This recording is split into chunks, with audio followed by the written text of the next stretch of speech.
এই নিয়ে আলোচনার জন্য স্টুডিওতে আছেন সহকর্মী ওমর ইরান। সরাসরি যাচ্ছে তার কাছে। ইরান, আপনাকে স্বাগতম। ধন্যবাদ। ইরানের প্রেসিডেন্ট ইব্রাহিম রাইসির মৃত্যুর সবশেষ কি তথ্য আছে আপনার কাছে? এবার যেমনটি আমরা গতকাল থেকে কিন্তু এই খবরটি দেখে আসছি এবং প্রচার করে আসছি। শুরুটা হয় রোববার আমাদের স্থানীয় সময় রাতে এবং সন্ধ্যার আগ দিয়ে। তখন আমরা শুরুতেই জানতে পারি যে আজারবাইজান, পূর্ব আজারবাইজান যে প্রদেশ রয়েছে ইরানের সীমান্তবর্তী আজারবাইজানের সঙ্গে, সেখানে একটি বাঁধ উদ্বোধন করতে গিয়েছিলেন ইব্রাহিম রাইসি প্রেসিডেন্ট। তার সঙ্গে ছিলেন পররাষ্ট্রমন্ত্রী আমির আবদুল্লাহিয়ান সহ আরও ঊর্ধ্বতন কর্মকর্তারা। মোট অনেকেই ছিলেন সেখানকার, এমনকি সেখানকার প্রদেশের গভর্নরও ছিলেন। কিন্তু আমরা এই দুর্ঘটনার খবর যখন জানতে পারি তখন থেকেই মূলত গণমাধ্যমগুলোতে এক ধরনের খবর ছড়িয়ে পড়ে যে রাইসির হেলিকপ্টার বিধ্বস্ত হয়েছে এবং সেখানে উদ্ধার তৎপরতার জন্য বিভিন্ন ধরনের টিম সেখানে পৌঁছেছে। গত রাত সারা রাত কিন্তু তল্লাশি অভিযান চলে, 60টির বেশি টিম সেখানে যায়। সবশেষ সকালে আমরা জানতে পারি যে তার যেই হেলিকপ্টারটি সেটি বিধ্বস্তের স্থান জানতে পেরেছে রেড ক্রিসেন্ট। আমরা একটু দেখে আসি আসলে সবশেষ পরিস্থিতি আসলে কি রয়েছে ইব্রাহিম রাইসি এবং ইরানের পররাষ্ট্রমন্ত্রীর মৃত্যুকে ঘিরে। রোববার ইরানের পূর্ব আজারবাইজান প্রদেশের জোলফা এলাকার কাছে হেলিকপ্টার দুর্ঘটনাটি হয় যেমনটি বলছিলাম, এবং 12 ঘন্টার বেশি সময় ধরে তল্লাশি অভিযান চালানো হয়, সেখানে উদ্ধার অভিযান চালানো হয়। পরবর্তীতে এক পর্যায়ে সেই বিধ্বস্ত হেলিকপ্টারটির সন্ধান মেলে। ইরানি রেড ক্রিসেন্ট তারা সন্ধানটি পায় এবং প্রেসিডেন্ট রাইসি ও পররাষ্ট্রমন্ত্রী আমির আবদুল্লাহিয়ান সহ মোট 9 জন কর্মকর্তা নিহত হয়েছেন বলে তারা নিশ্চিত করেছে। এর আগে তারা কিন্তু ধোঁয়াশার মধ্যে ছিল। তার মধ্যে আরও ছিল রাইসির যে একেবারে প্রধান যে বডিগার্ড বা নিরাপত্তা কর্মকর্তা তিনি ছিলেন, এমনকি সেখানকার গভর্নর যিনি ছিলেন তিনিও এই নিহতদের তালিকায় রয়েছে বলে আমরা জানতে পেরেছি। এবং এর পরপরই মূলত প্রশ্ন ওঠে যে এটি কি দুর্ঘটনা নাকি পরিকল্পিত হত্যাকাণ্ড। এর মধ্যে আমরা রিপোর্টে কিন্তু দেখিয়েছি যে আসলে হত্যাকাণ্ড বা পরিকল্পিত হত্যাকাণ্ড কেন হতে পারে, কি কি কারণে প্রশ্নগুলো উঠছে। এই প্রশ্নগুলোর অন্যতম কারণ যদি মোটা দাগে যদি আমরা বিশ্লেষণ করি তাহলে ইব্রাহিম রাইসির শাসনামলে তার যে অবস্থান, বিশেষ করে ইসরায়েল এবং পশ্চিমাদের বিরুদ্ধে তার যে কট্টর নীতি, সেগুলো কিন্তু সেই বিষয়টি জানার আগে আপনার কাছে আমি জানতে চাচ্ছি, এই যে আপনি বললেন যে গতকাল হেলিকপ্টার বিধ্বস্ত হয়েছে এবং আজকে রাষ্ট্রীয় গণমাধ্যম নিশ্চিত করেছে রাইসি এবং তার সঙ্গে যারা ছিলেন তাদের মৃত্যুর খবরটি। এই যে মাঝখানে এতটি সময় পার হয়ে গেল, এই সময় কিন্তু আসলে পুরো বিশ্বে একটি ধোঁয়াশার সৃষ্টি হয়েছে। তো আসলে কি এটিকে আপনি হত্যাকাণ্ড বলবেন নাকি আসলে এটি একটি পরিকল্পিত? এখানে জানিয়ে রাখি, ইরানের যে রাষ্ট্রীয় টেলিভিশন IRNA তারা কিন্তু একেবারে স্পষ্টভাবে শুরু থেকেই বলেছে যে তারা এটি ফলো রাখছিল এবং শুরু থেকেই তারা বলছে যে ইরানের প্রেসিডেন্টের বহনকারী যে হেলিকপ্টারটি বিধ্বস্ত হয়েছে, তারপর যে উদ্ধারকারী অভিযান দল যাচ্ছে, চীনের পক্ষ থেকে তাদের সহায়তা এগিয়ে দেওয়া, পুতিনের পক্ষ থেকে, রাশিয়ার পক্ষ থেকে সাহায্যের হাত বাড়িয়ে দেওয়া, এই বিষয়গুলো কিন্তু এসেছে। সুতরাং ইরানের পক্ষ থেকে এখন পর্যন্ত কিছু লুকানো হয়নি। আমরা যতটুকু জানতে পেরেছি তারা কিন্তু মৃত্যুটাও নিশ্চিত করেছে। আরও কিছু ঘটনা বলে আছে, আমরা একটু দেখে আসি। রাইসি এবং আমির আবদুল্লাহিয়ানের মৃত্যু কেন্দ্র করে রাইসির শাসনামল, আমরা যেমনটি বলছিলাম যে রাইসির শাসনামলে আসলে কি কি হয়েছে। আপনি জানেন যে 2021 সালে তিনি যখন দায়িত্ব নেন, এরপরে এই পশ্চিমাদের বিরুদ্ধে তিনি যে শক্ত যে অবস্থানটি নেন, প্রথমে যে নিষেধাজ্ঞাটি তিনি উঠাতে চেয়েছিলেন। আপনি জানেন যে 5 বিশ্বশক্তি ও জার্মানির সঙ্গে তাদের যে পরমাণু চুক্তি নিয়ে নিষেধাজ্ঞাটি ছিল, সেই নিষেধাজ্ঞা কাটিয়ে ওঠার চেষ্টা করছিলেন, কিন্তু এরপরও পশ্চিমারা আরও বেশি শক্তিশালী অবস্থান নিচ্ছিল এবং পরবর্তীতে তার যে পদক্ষেপগুলো সেগুলো কিন্তু পশ্চিমাদের বিভিন্নভাবে উস্কানি দিয়েছে বলে গণমাধ্যমে বলা হয়েছে। এবং রাইসির মৃত্যুকে ঘিরে ভারত, পাকিস্তান, তুরস্ক, ইরাক সহ বিভিন্ন দেশের শোক প্রকাশ করেছে। পাকিস্তানে এর মধ্যে একদিনের শোক ঘোষণা করা হয়েছে। সবশেষ একটু আগে আমরা জানতে পেরেছি রুশ প্রেসিডেন্ট ভ্লাদিমির পুতিন তিনিও এই মৃত্যুতে, রাইসির মৃত্যুতে গভীর শোক প্রকাশ করেছেন এবং ইরানকে পরবর্তীতে এই ধকল কাটিয়ে ওঠার জন্য যত ধরনের সহযোগিতা প্রয়োজন সেগুলো দেওয়ার ব্যাপারে আশ্বাস দিয়েছেন রুশ প্রেসিডেন্ট ভ্লাদিমির পুতিন। পরবর্তী প্রেসিডেন্ট মোহাম্মদ মোখাবের ও ইরানের ভবিষ্যৎ, আমরা এখন পর্যন্ত জানতে পেরেছি ইরানের যে ফার্স্ট ভাইস প্রেসিডেন্ট মোহাম্মদ মোখাবের কিন্তু এর পরবর্তীতে প্রেসিডেন্ট হবেন, ঠিক আছে, কিন্তু এটির জন্য অনুমোদন লাগবে ইরানের সর্বোচ্চ ধর্মীয় নেতা আয়াতুল্লাহ খামেনি, এবং তিনি যদি অনুমোদন দেন এর পরবর্তীতে তিনি অন্তর্বর্তীকালীন প্রেসিডেন্ট হিসেবে কাজ করবেন এবং 50 দিনের মধ্যে একটি কাউন্সিল হবে, সেই কাউন্সিল আরেকটি নির্বাচন অনুষ্ঠিত করবে।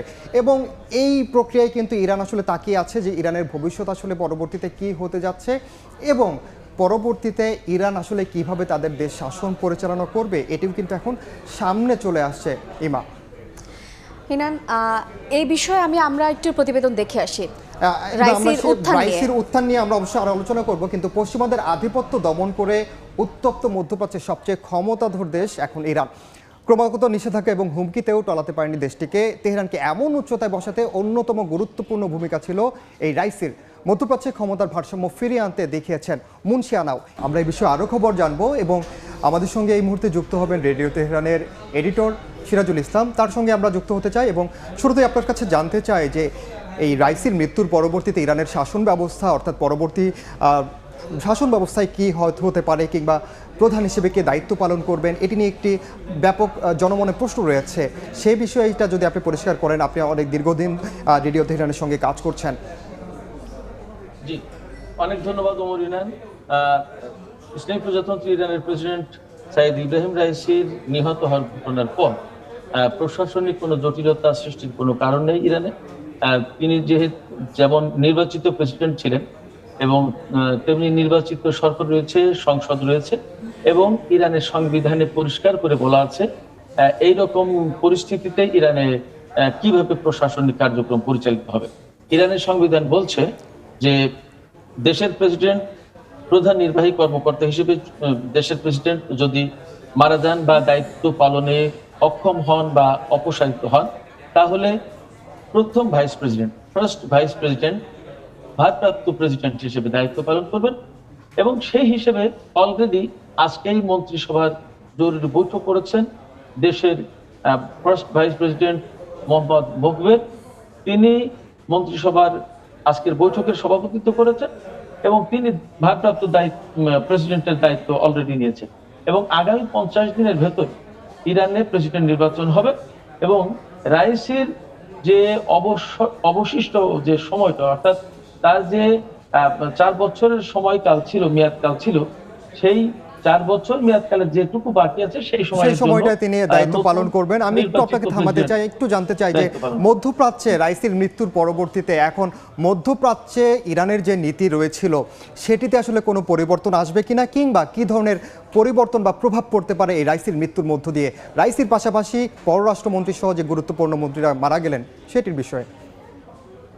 একটা বিষয় হচ্ছে যে প্রেসিডেন্ট রাইসি এবং পররাষ্ট্রমন্ত্রী হোসেন আমির আবদুল্লাহিয়ান দুইজন অত্যন্ত তুখোড় প্রশাসনিক কর্মকর্তা এবং একজন তুখোড় পররাষ্ট্রমন্ত্রী নিহত হওয়ার ঘটনা ইরানের জন্য নিশ্চয়ই একটা বিপর্যয়, একটা বড় ধরনের হোঁচট আঘাত। কিন্তু এর মানে এই নয় ইরানের অন্তত শাসন কাঠামো বা সরকার ব্যবস্থা যেটি প্রতিষ্ঠিত হয়েছে এবং আজ 45 বছরের বেশি সময় ইরানের বিপ্লবী সরকার চলছে, তাতে বড় কোনো পরিবর্তন, বড় কোনো রকমের বাধা বিঘ্ন সৃষ্টির কোনো কারণ নেই।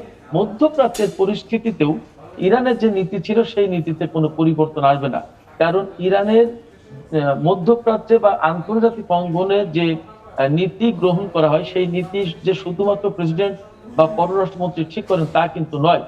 ইরানের আমরা সবাই জানি যে একজন সর্বোচ্চ নেতা রয়েছেন সুপ্রিম লিডার। এই সুপ্রিম লিডার পররাষ্ট্র নীতির ক্ষেত্রে অত্যন্ত গুরুত্বপূর্ণ ভূমিকা পালন করে থাকেন। তিনি সময়ে সময়ে বিভিন্ন গুরুত্বপূর্ণ পরামর্শ দিয়ে থাকেন এবং ইরান যেহেতু একটা বিপ্লবী সরকার ইরানে পরিচালিত হয়ে আসছে বহুদিন থেকে, 45 বছর ধরে, এবং তাদের সুনির্দিষ্ট কিছু নীতি আছে, সেই নীতির কোনো পরিবর্তন হবে না, পরিবর্তন হওয়ার কোনো কারণ নেই। আমরা দেখেছি রাইসি সরকারকে অতি বিপ্লবী সরকার বলা হয়, একটু নরম একটু মধ্যপন্থার সরকার ছিল রুহানির সরকার, কিন্তু ইসরায়েলের ব্যাপারে আমেরিকার ব্যাপারে কারণে কিন্তু কোনো নীতিত্ব পরিবর্তন ছিল না। সেক্ষেত্রে রাইসি এবং পররাষ্ট্রমন্ত্রী হোসেন আমির আবদুল্লাহিয়ানের মৃত্যুর পর ইরানের পররাষ্ট্র নীতিতে কোনো পরিবর্তন আসবে এমনটা ভাবার কোনো কারণ নেই। সেক্ষেত্রে মধ্যপ্রাচ্যে ইরান যে নীতি অনুসরণ করত তাতে কোনো পরিবর্তন আসবে না। এমনকি আন্তর্জাতিক অঙ্গনে আমেরিকা থেকে শুরু করে প্রত্যেকটা দেশের সাথে ইরানের যে সমস্ত নীতি ছিল তার কোনো কিছুতেই পরিবর্তন আসার কোনো কারণ নেই, এটা আমি খুব ভালোভাবেই বুঝতে পারি। জি, সিরাজুল ইসলাম, আপনাকে অসংখ্য ধন্যবাদ আমাদের সঙ্গে যুক্ত হওয়ার জন্য। ইমা, সিরাজুল ইসলাম যেমনটি বলছিলেন যে মধ্যপ্রাচ্যে যে ইরানের যে নীতি সেটি হয়তো খুব বেশি পরিবর্তন হবে না, কিন্তু এটি নিঃসন্দেহে বলা যায় যে রাইসি এবং পররাষ্ট্রমন্ত্রীর মৃত্যুর মধ্য দিয়ে ইরান একটি বিপর্যয়ের মধ্য দিয়ে যাচ্ছে। কিন্তু এরপরও তাদের যে বন্ধু ভাবাপন্ন যে দেশগুলো রয়েছে তারা সব ধরনের সর্বাত্মক সহযোগিতা করার আশ্বাস দিয়েছে এবং ইরানের মানুষকে শান্ত থাকার জন্য তারা আহ্বান জানিয়েছেন। সামগ্রিকভাবে এখন বলা যায় যে ইরান যে এখন বিপর্যয় যে মধ্য দিয়ে যাচ্ছে সেটি কাটিয়ে হয়তো বা আবার যে পরবর্তী ভাইস প্রেসিডেন্ট যে প্রেসিডেন্টের দায়িত্ব পালন করলে তারা আবারও সেই স্বাভাবিক জীবনে হয়তো বা তারা ফিরে আসতে পারবে। ইরানের যে পরিস্থিতি সবশেষ নিয়ে আমার কাছে এই ছিল সবশেষ। রাইসের মৃত্যুর নিয়ে সার্বিক আলোচনার জন্য ইনান আপনাকে অসংখ্য ধন্যবাদ। স্টুডিওতে এতক্ষণ আমাদের সঙ্গে ছিলেন সহকর্মী ওমর ইনান।